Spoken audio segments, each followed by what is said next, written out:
Good morning students. Thermo regulation हम discuss कर रहे हैं और बेसिकली थर्मो रेगुलेशन की जो मैकेनिज्म होती है वो दो हिस्सों में मुश्तमिल है। एक है बिहेवियरल मीन्स ऑफ रेगुलेशन और दूसरी है physiological means of regulation. Behavioural means of regulation मतलब है जो ऐसी एक्टिविटीज होती है जिसकी वजह से उनकी टेम्परेचर पहले का रेगुलेशन का अमल हो, उसे हम कहते हैं बिहेवियरल मीन्स ऑफ रेगुलेशन। जैसे अगर गर्मी हो रही है तो हम पंखा चला रहे हैं, ये हमारा बिहेवियरल मीन ऑफ रेगुलेशन है।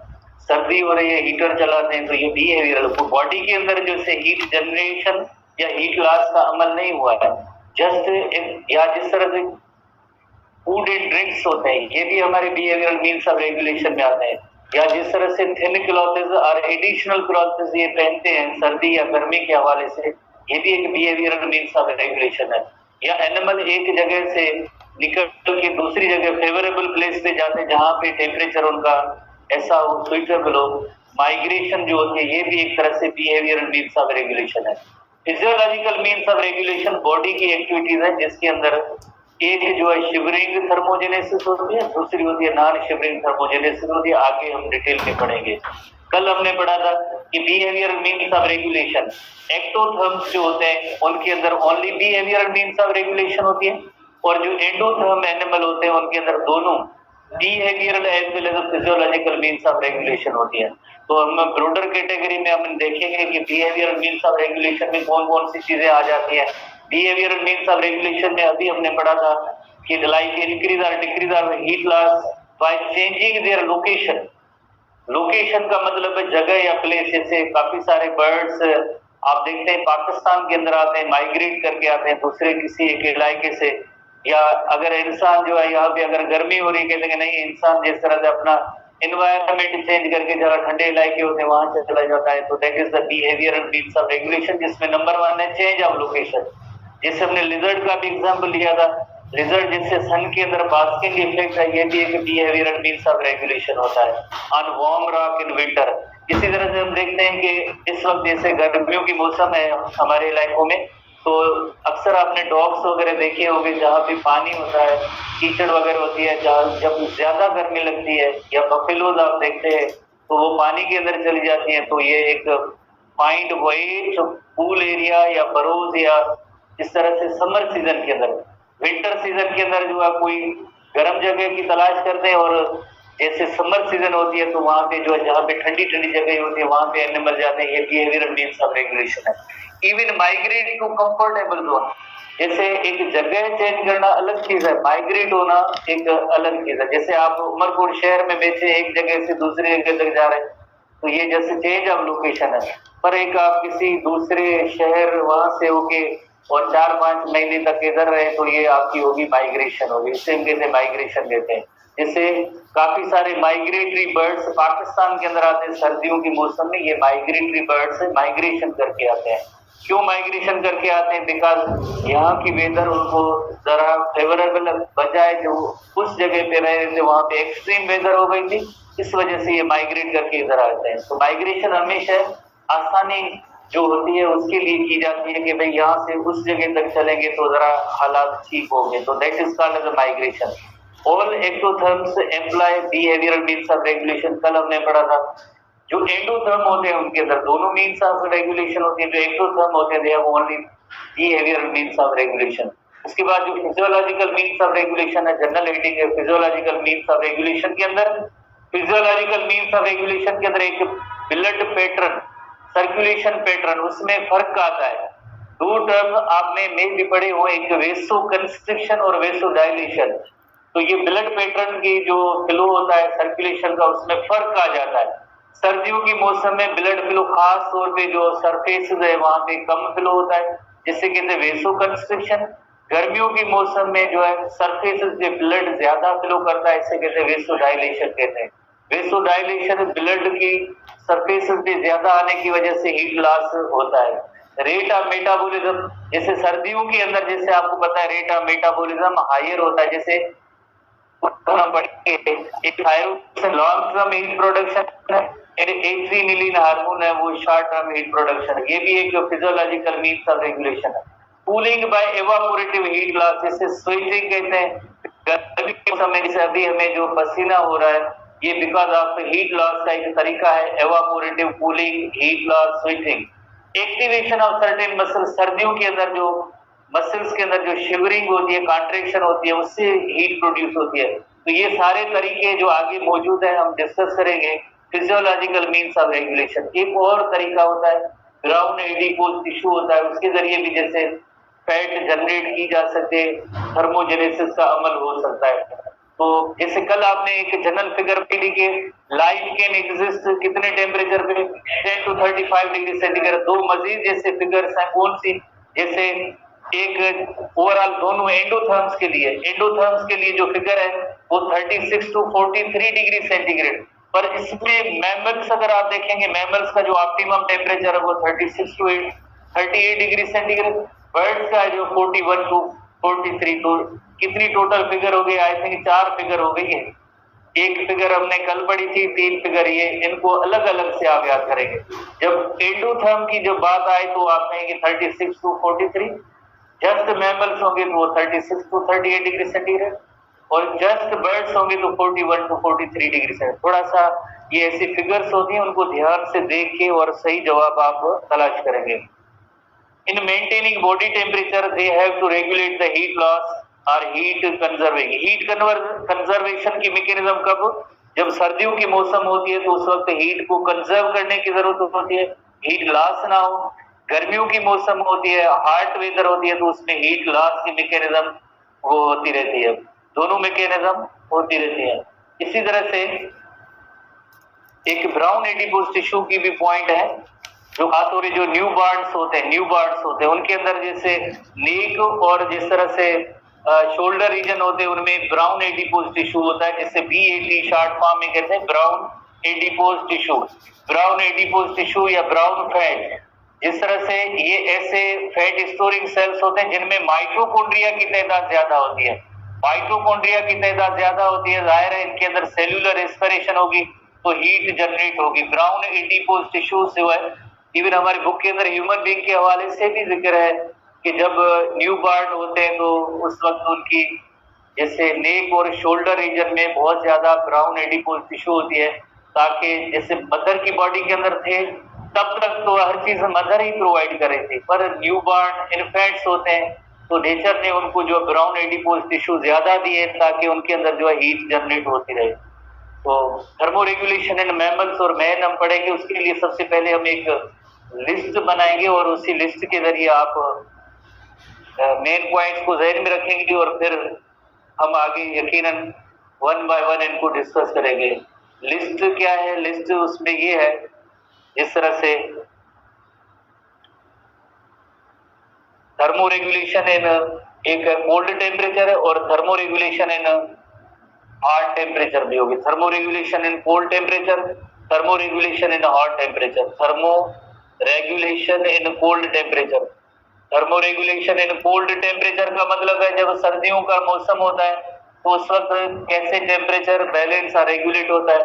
और दूसरी मैकेनिज्म है thermo regulation in hot temperature, thermo regulation in hot temperature, in hot temperature. Hot temperature में किस तरह से ये हीट का जिससे रेगुलेशन का अमल होता है। तो हीटिंग है पहली, जिस तरह से कौन सी मैकेनिज्म है? पहली मैकेनिज्म है जो फिजियोलॉजिकल मीन्स ऑफ रेगुलेशन है, फिजियोलॉजिकल मीन्स ऑफ रेगुलेशन है, physiological means of regulation. Physiological means of regulation के अंदर फर्दर 2 कैटेगरीज है। एक कैटेगरी है जिस तरह से वो है non shivering thermogenesis, non shivering thermogenesis. एक कैटेगरी है non shivering thermogenesis, non shivering thermogenesis, non shivering thermogenesis, thermogenesis. Thermo की मीनिंग होती है हीट, जेनेसिस की मीनिंग है प्रोडक्शन, हीट प्रोडक्शन होगी बट विदाउट शिवरिंग। उसके अंदर फर्दर जो टाइप्स हैं उसके अंदर नंबर 1 जो टाइप है, ए टाइप है, वो है erection of hairs, erection of hairs. Erection of hairs के जरिए जिस तरह से वार्म एयर जो ट्रैप हो सकती है। दूसरी मैकेनिज्म है vaso constriction, vaso constriction, construction नहीं, vaso constriction, narrowing of the arteriole. इसी तरह से अक्यूमुलेशन ऑफ सबक्यूटेनियस फैट या simply subcutaneous fat accumulation. Subcutaneous, sub की मीनिंग होती है लो और below, cuta refers to skin. Subcutaneous fat accumulation, subcutaneous fat accumulation, fat का अक्यूमुलेट या डिपॉजिट होना, सबक्यूटेनियस फैट अक्यूमुलेशन। तो ये नॉन शिवरिंग थर्मोजेनेसिस की कैटेगरी में आते हैं। और दूसरी जो कैटेगरी है, उसके बाद जो दूसरी कैटेगरी बी कैटेगरी है वो शिवरिंग थर्मोजेनेसिस। वर्ड से जाहिर है shivering thermogenesis, shivering thermogenesis, thermogenesis यानी शिवरिंग। जैसे आपको पता है कि सर्दियों के मौसम में शिवरिंग का अमल होता है जिसे हम कहते हैं शिवरिंग थर्मोजेनेसिस। इसी सेक्शन के अंदर जैसे आप देखेंगे, पर एक्चुअली ये डी पॉइंट है, फिजियोलॉजिकल मीन्स ऑफ रेगुलेशन है, जिसमें नॉन शिवरिंग जिसके अंदर हार्मोन्स के जरिए, हार्मोन्स के जरिए, हार्मोन्स कौन से, जैसे आपको पता है ये यहाँ पे डी कैटेगरी होनी चाहिए। हार्मोन्स में जैसे एक है थायरोक्सिन हार्मोन है और दूसरा हार्मोन जो है एक है एड्रेनलिन हार्मोन है। ये हार्मोन जो है हीट जनरेट करते हैं, हीट जनरेट करते हैं। थायरोक्सिन हार्मोन जो है लॉन्ग टर्म हीट प्रोडक्शन है और एड्रेनलिन हार्मोन है शॉर्ट टर्म हीट प्रोडक्शन है। इनकी वजह से बीएमआर जो है इंक्रीज होता है, बीएमआर इंक्रीज होता है, बेसल मेटाबॉलिक रेट उसके अंदर इंक्रीज होती है, बीएमआर, बीएमआर इंक्रीज होता है। इसी तरह से अब हम दूसरी कैटेगरी पे आएंगे, physiological means of regulation. Heading से ही आप इनको याद कर सकते हैं, बाकी तो जस्ट ऐसे ही पॉइंट्स हैं। Behavioural means of regulation, behavioural means of regulation, behavioural means of regulation. Thermo regulation में बिहेवियर के हवाले से जो कौन कौन सी मैकेनिज्म है, जैसे एक चेंज ऑफ लोकेशन है, लोकेशन चेंज करना। इसी तरह से दूसरी मीन्स उसमें है कि हडलिंग, हडलिंग की मीनिंग होती है एनिमल सारे एक दूसरे के क्लोज आ जाते हैं, या इसी तरह से putting additional clothes, additional human being की बात हो रही है, एडिशनल और एक्स्ट्रा क्लॉथेस, जैसे सर्दियों के मौसम में हम जैकेट स्वेटर वगैरह कैप्स पहनते हैं, और ये जो सर्दियों के मौसम के जैसे खाने फूड एंड ड्रिंक्स जो अलग अलग होती है। तो इस तरह से ये सारी बिहेवियरल मीन्स ऑफ रेगुलेशन में आते हैं। अब हम इनको सेम जैसे thermo regulation in hard temperature पे आएंगे तो यकीनन इसके जो अपोजिट ही टर्म्स होंगे। तो एक ही चार्ट के जरिए आप पूरा ये जो टॉपिक नोट कर सकते हैं। जैसे इरेक्शन ऑफ द हेयर्स है, यहाँ पे लोअरिंग ऑफ द हेयर्स होगी, lowering of the hairs, erection of hairs, lowering of hairs. गर्मियों की मौसम में जैसे lowering of hairs, वेसो constriction, वेसो dilation, वेसो dilation का अमल होगा, वेसो कंस्ट्रिक्शन नहीं, वेसो डायलेशन। यहाँ पे अक्यूमुलेशन ऑफ सबक्यूटेनियस फैट है, reduction in fat accumulation, fat कम जमा होगी। इसी तरह से नॉन शिवरिंग है, शिवरिंग नहीं होगी, इसकी जगह पे स्वेटिंग का अमल होगा, पसीना खारिज होता है, स्वेटिंग का अमल होगा। स्वेटिंग या पसीना जो है जैसे हार्ट टेम्परेचर कोल्ड उसकी मैकेनिज्म है, शिवरिंग जो है वो कोल्ड टेम्परेचर की मैकेनिज्म है। स्वेटिंग, पेंटिंग भी होती है, कुछ ऐसे एनिमल्स होते हैं जिनमें इतने ज्यादा स्वीट ग्लैंड नहीं होते हैं तो उनके अंदर पेंटिंग होती है। बीएमआर डिक्रीज्ड बीएमआर होगा, डिक्रीज्ड बीएमआर, डिक्रीज्ड बीएमआर होगा, बीएमआर डिक्रीज्ड बीएमआर होगा तो हीट कम जनरेट होगी। ये इंक्रीज्ड बीएमआर है, वहां पे डिक्रीज बीएमआर होगा। इसी तरह से बिहेवियरल मीन्स ऑफ रेगुलेशन में वही सेम 4 पॉइंट्स, जैसे फाइंडिंग कूलर प्लेसेस, कूलर और वेट प्लेसेस, एनिमल उन जगहों पे जाते हैं, एनिमल एक दूसरे से अवे हो जाते हैं, सेपरेट होते हैं, अलग अलग रहते हैं, थिन क्लॉथेस पहनते हैं, थिन क्लॉथेस पहनते हैं गर्मियों की मौसम में, ह्यूमन बीइंग की बात हो रही है। और इसी तरह से ह्यूमन बीइंग की जैसे फूड या जो ड्रिंक्स होती है ऐसी ड्रिंक्स होंगी यकीनन जिनकी वजह से बॉडी टेम्परेचर जो इजाफी है तो वो कम हो जाए, तो अक्सर कोल्ड ड्रिंक्स हम इस्तेमाल करते हैं गर्मियों के मौसम में।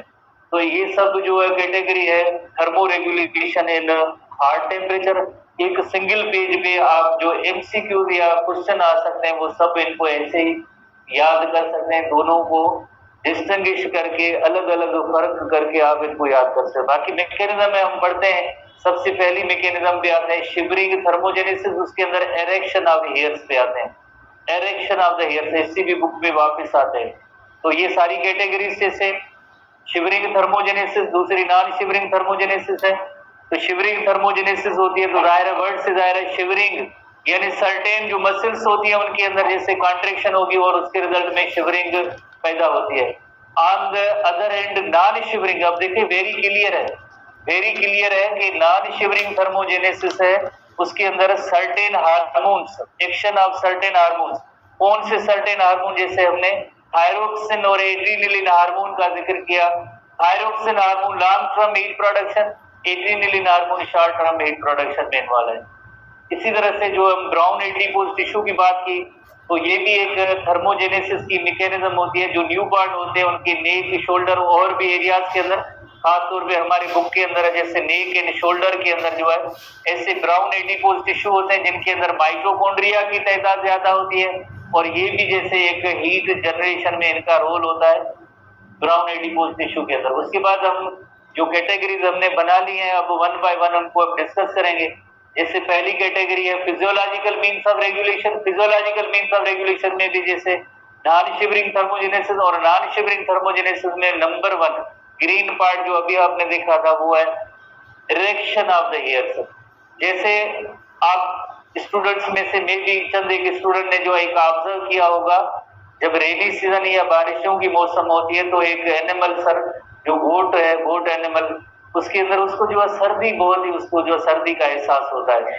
तो फिर आपने देखा होगा कि उनको जैसे बारिश का पानी वगैरह छींटे लगती है, वो भाग के दौड़ के ऐसी जगहों पे जिस तरह से उसकी कोशिश होती है जाए जहाँ पे जो है उसको ठंड ना लगे। तो फिर आपने उनके जो हेयर्स देखे होंगे, उनके हेयर्स सब स्ट्रेट हो जाते हैं, सीधे हो जाते हैं, ऐसे स्ट्रेट होते हैं जैसे उनके हेयर्स को किसी ने कंघी कर दी है, इसी तरह से हेयर स्ट्रेट हो जाते हैं। सारी रात इस तरह से हेयर स्ट्रेट पड़े होते हैं, बाकी नहीं, बाकी टाइम में नहीं, बट उस खास एक टाइम के अंदर। तो ये स्ट्रेट जितने स्किन की हेयर होते हैं, एक मसल होती है जिसका नेम होता है एरेक्टर पिलाई मसल। ये इस मसल का नेम है एरेक, स्किन के अंदर ये पार्ट है, स्किन है, स्किन के अंदर एक मसल है जिसका नेम है एरेक्टर पिलाई मसल, जो वॉलंटरी कंट्रोल नहीं है, इस पे हमारा वॉलंटरी कंट्रोल नहीं है। एरेक्टर पिलाई मसल स्किन के अंदर होती है, इसमें जब कॉन्ट्रैक्शन होगी, ये जब कॉन्ट्रैक्ट होगी तो हेयर स्ट्रेट हो जाएंगे। हेयर जब स्ट्रेट हो जाते हैं इसे हम कहते हैं इरेक्शन ऑफ हेयर, स्ट्रेट होना या erection of hair. Erection of hair होगी तो रिजल्ट क्या होगी? रिजल्ट ये होगी कि यहाँ पे जो वार्म एयर है, वार्म एयर जो है वहां पे इधर ट्रैप हो जाएगी। वार्म एयर ट्रैप होने के बाद क्या होगा? बाद ये होगा कि लाइक जो बॉडी की हीट है वो यहाँ से बाहर नहीं जाएगी और बाहर की ठंड है वो इस एनिमल को नहीं लग सकती है। तो ये erection of hairs, erection of hairs totally involuntary nature होता है। इस कोई पर्सन में तो इतने, ह्यूमन बीइंग में तो इतना कैरेक्टर वेल डेवलप्ड नहीं है, पर सर्टेन मैमल्स जो होते हैं जिनमें हेयर्स ज्यादा होते हैं तो ये अपने हेयर्स को इरेक्ट करते हैं। किस मसल की वजह से? Due to the contraction of arrector pili muscle. Vertical position में आएंगे तो ये इस वार्म एयर को ट्रैप करते हैं। ये एक मैकेनिज्म होती है, थर्मोजेनेसिस की होती है, थर्मोजेनेसिस की होती है। जैसे ये एरेक्टर पिलाई मसल है, वन ऑफ द डायग्राम, ये मसल होती है स्किन के अंदर, उसका नेम होता है erector pili muscle.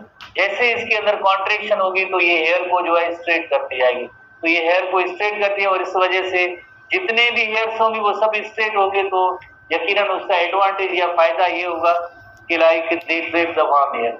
Human being के अंदर ये कैरेक्टर वेल डेवलप्ड नहीं है। उसके बाद जैसे reduction in blood flow towards the skin, vaso constriction, vaso constriction, reduction in blood flow, ये अमल है वेसो कंस्ट्रिक्शन का प्रोसेस है। Vaso refers to blood vessel, constrict लफ्ज की मीनिंग होती है नैरो होना, ब्लड वेसल का जो नैरो होना, दैट इज कॉल्ड वेसो कंस्ट्रिक्शन, इसे हम कहेंगे, इस प्रोसेस को हम कहेंगे वेसो कंस्ट्रिक्शन।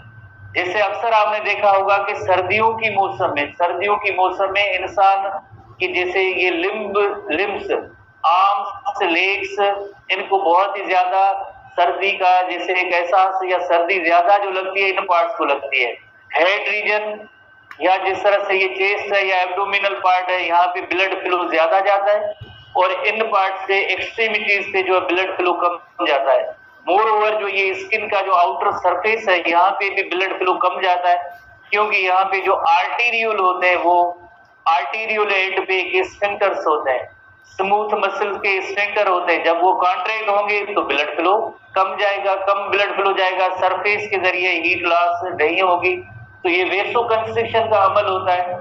जब कोल्ड वेदर या कोल्ड टेम्परेचर होती है तो हमारे यहाँ क्या होता है, ये नैरो हो जाते हैं। कोल्ड टेम्परेचर के अंदर नैरोइंग ऑफ द आर्टीरियोल होती है, जिससे हम कहेंगे vaso constriction. Narrowing of the arteriole called narrowing of arteriole होगी, जिससे कहेंगे वेसो कंस्ट्रिक्शन, जिसकी वजह से less blood is supplied to the surface है या लिम्स है, उन तक भी ब्लड सप्लाई कम जाती है। तो ये बॉडी की हीट को कंजर्व करते हैं। जैसे देखें, एक हीट जनरेट होती है, दूसरी हीट कंजर्व होती है। बॉडी की अंदर ऑलरेडी जो हीट पड़ी है उसको कंजर्व करना है और हीट जनरेट भी करनी है। अगर कोई ऐसी मैकेनिज्म हो बॉडी के अंदर तो उसमें हीट जनरेट भी हो और बॉडी की हीट है वो लॉस भी ना हो। तो हीट लॉस से बचाने का एक ये तरीका होता है कि ब्लड वेसल्स में जो आर्टीरियल एंड होते हैं उनको ये नैरो कर देते हैं, ब्लड सप्लाई दें। खास तौर पे जो लिम्स में जो ये ज्यादा जैसे सर्दी का जो एहसास होता है, बिकॉज ऑफ ये इन आर्टीरियल्स की नैरोइंग की वजह से होता है। जिसे हम कहते हैं, इस कंडीशन को कहते हैं वेसो कंस्ट्रिक्शन। एक इलस्ट्रेशन देखते हैं जिसके जरिए होपफुली आप समझ जाएंगे। इस तरह से ये वेसो कंस्ट्रिक्शन का अमल है। वेसो कंस्ट्रिक्शन ये ब्लड वेसल्स है, जो ये सरफेस है, एपिडर्मिस है, स्किन है, यहाँ पे जो ब्लड वेसल्स आ रही है तो यहाँ पे एक स्फिंक्टर्स होते हैं। स्फिंक्टर्स जब ये कॉन्ट्रैक्ट या नैरो हो जाएंगे, कॉन्ट्रैक्ट या नैरो हो जाएंगे तो यहाँ पे जो है ब्लड सप्लाई कम से कम जो है इन आर्टीरियल्स के बाद कैपिलरी एंड और वेन्यूल एंड में कम, और ये जो है ब्लड सप्लाई इधर बहुत ही कम जाएगी तो डायरेक्टली दूसरे वेन्यूल एंड पे चली जाती है। जब गर्मियों की मौसम होती है, जब गर्मियों की मौसम होती है तो सरफेस, ये बॉडी सरफेस है, उस पे ब्लड सप्लाई जो बहुत ज्यादा आती है। जैसे ये एरोस आप देख रहे हैं, ये ब्लड सप्लाई, दोनों डायग्राम्स के अंदर जैसे आप एक फर्क महसूस करेंगे तो यहाँ पे ब्लड सप्लाई नहीं, क्योंकि ये आर्टीरियल कंस्ट्रिक्ट हो गए और ये आर्टीरियल क्या हुए, वाइडनिंग हुई है, इनकी वाइडनिंग हुई है तो ब्लड सप्लाई सरफेस पे ज्यादा जाती है। सरफेस पे ज्यादा जाती है तो हीट लॉस सरफेस के जरिए होती है, एपिडर्मिस के जरिए। जितना ब्लड फ्लो सरफेस पे ज्यादा होगा, जितनी हीट लॉस ज्यादा होती है। तो गर्मियों की मौसम में वेसो डायलेशन का अमल होता है, सर्दियों की मौसम में वेसो कंस्ट्रिक्शन का अमल होता है। सर्दियों की मौसम में वेसो कंस्ट्रिक्शन का अमल होता है। तो हमने डिस्टिंग्विश पहले ही हमने नोट किया है कि वेसो डायलेशन और वेसो कंस्ट्रिक्शन। इसी तरह से सबक्यूटेनियस फैट एक्यूमुलेशन, तीसरी पॉइंट है सबक्यूटेनियस फैट एक्यूमुलेशन। यानी जैसे आपको पता है कि जो चंद एक ऐसे एनिमल होते हैं, खास तौर पे जो एक्वेटिक एनिमल्स, मैमल्स हैं, व्हेल जो है, वालरस है, सील एनिमल, तीन कैटेगरी है। जो एक्वेटिक है, पानी में रहने वाले, लैंड पे हो तो चलो किसी दूसरी जगह पे छुप जाए अगर उनको सर्दी का ज्यादा एहसास हो। अब ये तो पानी है, उसके अंदर कहाँ जाए, उसकी रहने की जगह वही है।